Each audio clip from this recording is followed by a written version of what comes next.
Good morning! Nakaraan, pinag-usapan natin yung turning sa intersection. Ngayon naman, pag-usapan naman natin yung overtaking. Nakaraan na pag-usapan natin yung turning sa ganito, no? Ganun din naman dito. Pag liliko ka, galing ka rito, hindi ka pwedeng dito ka pupunta, tapos liliko ka na pa ganon.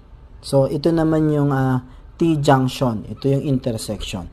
So, pag-usapan natin yung pag-overtake. Ganun din sa overtaking. Huwag kang o-overtake sa mga ganyang intersection o maging sa T-junction.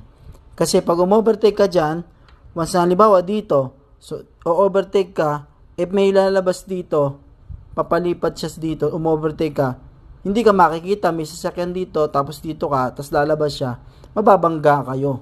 So, delikado po yan. Kaya may solid lane, hindi dapat lumipat sa anumang paraan. So, paano natin malalaman? Meron mga naman yan eh.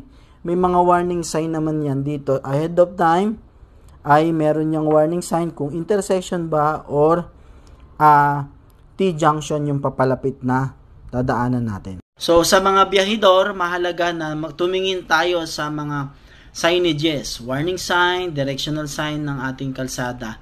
At maganda rin magamit natin yung ating mga application na mapa, no?